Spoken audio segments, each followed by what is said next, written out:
تشيل كتير، ليها فلتر هنا او الشبكه دي اللي هي بتشيل الشوائب، طبعا حاجه كويسه جدا. تمام. يعني الغساله دي بتشيل ميه كفايه. هنا طبعا التنشيف زي ما انتم شايفين كده، هنا حوض التنشيف. حوض التنشيف طبعا ستانلس. الحله الكبيره بتاعتها بتشيل كتير قوي، يعني بتشيل ملابس كتير.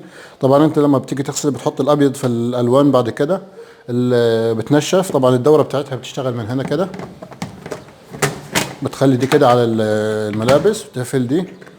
طبعا هنا بتديها كده الدرجه بتاعت ال20 عشان التجفيف. لازم تديها مده كامله كلها عشان تلف كده تنشف لك الماده كلها.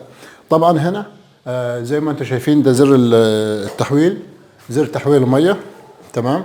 اغلبيه الغسالات ما بيجيش هنا إلا زر الغسيل والتجفيف.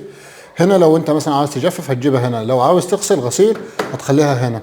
اغلبيه الغسالات بيجي هنا نظام التحويل ده، بيجي هنا كده بتحول من الداخل.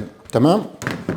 هنا طبعا الثلاث حاجات بتوعها دول، يعني الثلاث زراير دول، ده الايقاف، ده لو مثلا هدوم تقيله شتوي.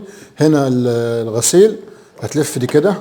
تصريف الميه، تصريف الميه بيجي من الجنب هنا اهو، علامه السهم. تمام.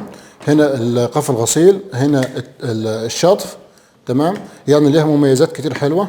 هنا خفيف، هنا ثقيل. يعني الزرار دوت بيتحكم في حاجتين، الخفيف والثقيل. تمام. هنا الايقاف بتديها تلف البكره دي كده كلها على حد ما تيجي 45، وبتسيبها ايه شغاله مع نفسها لحد ما تفصل اوتوماتيك. تمام. يعني غساله بصراحه غساله 100 100. لو في سؤال او استفسار يا ريت تسيبه في الكومنتات اسفل الفيديو، او تدخل على الموقع. انا هسيب تفاصيل كامله على الموقع الخاص بي، هتلاقي رابط الموقع في الوصف اسفل الفيديو. تقدر تدخل على الموقع وتشوف التفاصيل كامله على الغساله توشيبا. تمام. يا ريت تكونوا استفدتم من الفيديو. ما تنسوش تشتركوا في القناه وتفعلوا زر الجرس على الكل عشان يصلكم جميع الاشعارات من القناه. والسلام عليكم ورحمه الله وبركاته.